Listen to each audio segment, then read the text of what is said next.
नमस्कार दोस्तों। बिहार चुनाव के लिए एक नया फॉर्म आप लोग यहाँ पे जारी किया गया है। गन्ना फॉर्म यानी कि ई न्यूमरेशन फॉर्म जो है वो आप लोग यहाँ पे जारी किया गया है और इस फॉर्म को भरकर जो है सभी को यहाँ पे जमा करना होगा। इस पे मैंने आपको जो है वीडियो बनाकर जानकारी भी दिया था। कल मैंने आप लोग को बताया था कि कहाँ से आप लोग को फॉर्म जो है उसको यहाँ पे डाउनलोड करना है। अपना ईपिक नंबर डालकर आप लोग जो फॉर्म है वो कैसे यहाँ पे डाउनलोड कर सकते हैं। तो अभी दोस्तों यहाँ पे जो है मैं आप लोग को बताने वाला हूँ कि जो फॉर्म है वो डाउनलोड करने के बाद आपको फॉर्म किस तरीके से फिल करना है, पूरा स्टेप बाय स्टेप मैं आप लोग को जो है एक फॉर्म भरकर यहाँ पे दिखाऊंगा। तो वीडियो को आप जो ध्यान से जरूर देखिएगा, क्योंकि ये जो फॉर्म है इसमें जो है आपको ध्यान से भरना होगा। अगर कोई गलती होता है तो ऐसे में हो सकता है कि वोटर लिस्ट में आप लोग का नाम आने में परेशानी हो जाएगा, या फिर जो है हो सकता है कि वोटर लिस्ट से आप लोग का जो नाम है उसको यहाँ पे काट दिया जाएगा। तो आपको ध्यान से देखना है कि कैसे जो फॉर्म है उसको यहाँ पे फिल करना है। सबसे पहले अगर आप लोग को फॉर्म डाउनलोड करना है तो आपको वोटर का जो ऑफिशियल वेबसाइट है इस वेबसाइट पे आना है और यहीं से जो है आप लोग जो फॉर्म है उसको यहाँ पे डाउनलोड कर पाइएगा।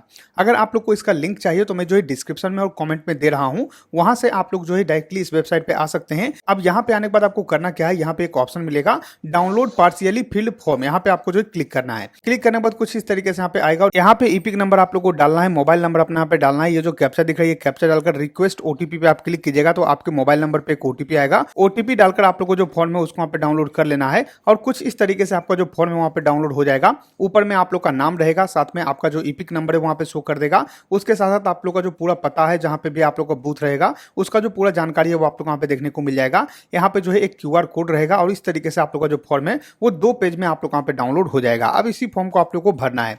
फॉर्म कैसे भरना है वो मैं आप लोग को दिखाता हूं। तो आधा चीज जो है इस फॉर्म में आप लोग का भरा रहेगा, जिससे कि आपका नाम हो गया, ये जानकारी आप लोग को ऑटोमेटिक भरा हुआ आएगा। अगर पता चाहे तो यहाँ पे लिख सकते हैं, नहीं तो इसको छोड़ भी दीजिएगा तो कोई भी दिक्कत नहीं है। उसके बाद यहाँ पे दोस्तों आप लोग को जो है एक फोटो अपना चिपकाना है। यहाँ पे जो पासपोर्ट साइज फोटो होता है वो आप लोग वहां पे चिपका देना है।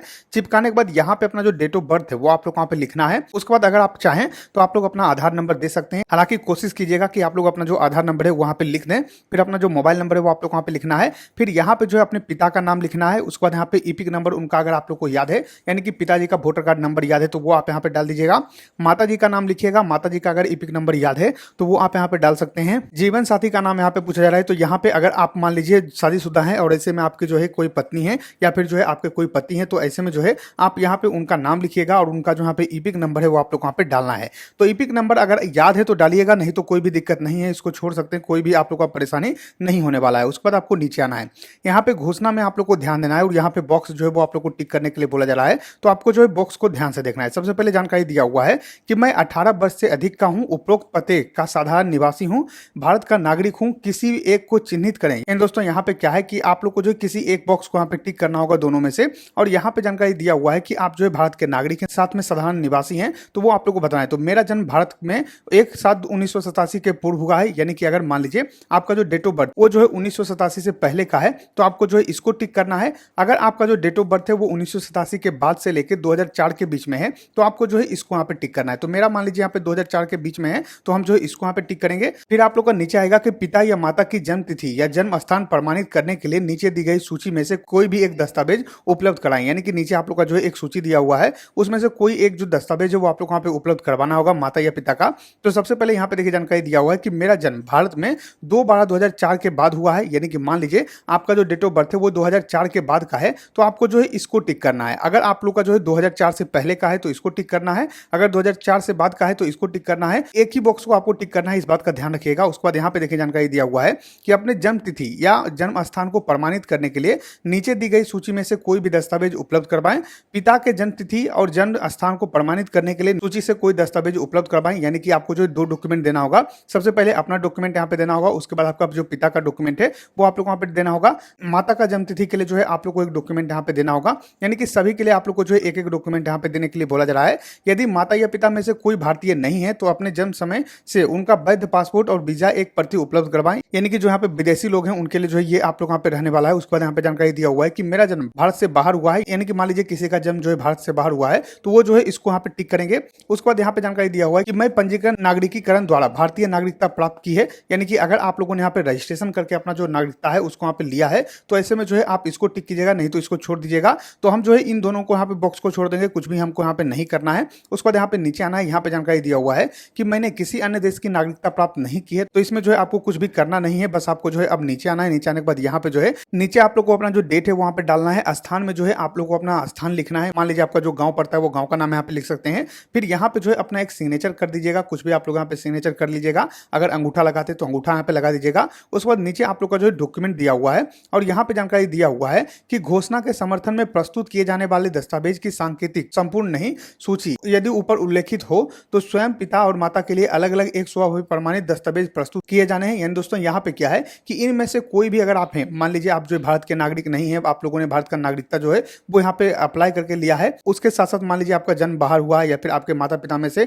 कोई जो है विदेशी है, तो ऐसे में जो है आप लोग को अपना यहाँ पे जो डॉक्यूमेंट है उनका भी यहाँ पे जमा करना होगा। लेकिन अगर ऐसा नहीं है तो यहाँ पे जानकारी दिया हुआ है कि सिवाय जहां अहारता तिथि 1/1/2003 के आधार पर बिहार के निर्वाचक नियमावली का उदाहरण उपयोग किया गया हो, अपने आप को पर्याप्त दस्तावेज माना जाए। यानी कि दोस्तों यहाँ पे एक जो वैलिड डॉक्यूमेंट है वो आप लोग को यहाँ पे लगाना होगा। इस बात का आप यहाँ पे ध्यान रखिएगा। अब यहाँ पे डॉक्यूमेंट के बारे में जानकारी दिया हुआ है कि क्या क्या डॉक्यूमेंट आप यहाँ पे लगा सकते हैं। तो मान लीजिए आप केंद्र राज्य या फिर पीएसयू के नियमित कर्मचारी पेंशन भोगी हैं तो आप जो है उसका पहचान पत्र यहाँ पे लगा सकते हैं।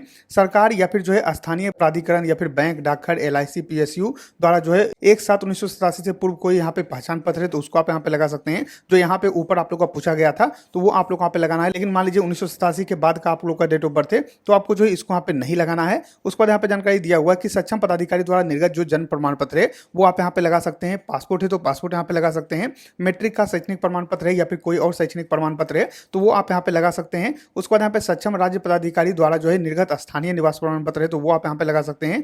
वन अधिकार प्रमाण पत्र है तो उसको लगा सकते हैं। सक्षम पदाधिकारी द्वारा निर्गत OBC SC ST कोई जाति प्रमाण पत्र है तो वो लगा सकते हैं। राष्ट्रीय नागरिक रजिस्टर जहां यह उपलब्ध हो, यानी कि राष्ट्रीय नागरिक रजिस्टर जो है उपलब्ध है तो वो आप यहाँ पे लगा सकते हैं। उसके बाद यहाँ पे राज्य स्थानीय प्राधिकारों द्वारा तैयार किया गया पारिवारिक रजिस्टर, यानी कि अगर आपका जो है कोई राज्य सरकार के द्वारा यहाँ पे कोई पारिवारिक रजिस्टर यहाँ पे तैयार किया गया है, यानी कि फैमिली ID को यहाँ पे तैयार किया गया है तो वो आप यहाँ पे लगा सकते हैं। इसमें जो है आप लोग का जो राशन कार्ड है वो भी यहाँ पे आ जाता है तो वो भी आप यहाँ पे लगा सकते हैं। सरकार की कोई भूमि मकान आवंटन प्रमाण पत्र है तो वो आप यहाँ पे लगा सकते हैं। तो इनमें से जो भी डॉक्यूमेंट आपके पास उपलब्ध है वो डॉक्यूमेंट आप लोग वहाँ पे देना होगा, उसका एक फोटोकॉपी आप लोग वहाँ पे देना होगा और ये जो आप लोग को फॉर्म में भरने के बाद अपने जो BLO होंगे उनके पास आप लोग को जाकर जमा कर देना है। तो ये जो है पूरा प्रोसेस आप लोग वहाँ पे रहने वाला है। इस तरीके से जो डॉक्यूमेंट है उसको आप लोग वहाँ पे जमा करना है, अपना जो फॉर्म है उसको वहाँ पे फिल करना है। सारा कुछ मैंने आप लोग वहाँ पे दिखा दिया है। अगर आप लोग को BLO का नंबर चाहिए या फिर BLO से बात करना चाहते हैं तो यहाँ पे आपको करना क्या है, वोटर वाला जो पोर्टल है इस पे आप आइएगा और यहीं पे जो है साइड में यहाँ पे देखने को मिल जाएगा know your polling station officer, यहाँ पे आपको क्लिक करना है और क्लिक करने के बाद कुछ इस तरीके से वेबसाइट यहाँ पे ओपन होगा। यहाँ पे अपना EPIC नंबर डालिएगा, ये कैप्चा है, कैप्चा डालकर जो है सर्च पे क्लिक कीजिएगा तो आपका जो यहाँ पे BLO होंगे उनका नाम आप लोग वहाँ पे शो कर देगा, उनका मोबाइल नंबर शो कर देगा तो आप जो है उनसे बात कर सकते हैं। उनको बुलाकर आप जो फॉर्म है उसको वहाँ पे जमा कर सकते हैं। तो ये जो है पूरा प्रोसेस है, मैंने आप लोग वहाँ पे सारा कुछ दिखा दिया है। आशा करते हैं कि आपको वीडियो पसंद होगा। अगर वीडियो पसंद आए तो लाइक कीजिए, सब्सक्राइब कीजिए हमारे चैनल को, साथ ही शेयर कीजिए इस वीडियो को ताकि और भी लोग को जानकारी मिल सके। हम मिलते हैं आपको अगली वीडियो में, तब तक के लिए धन्यवाद।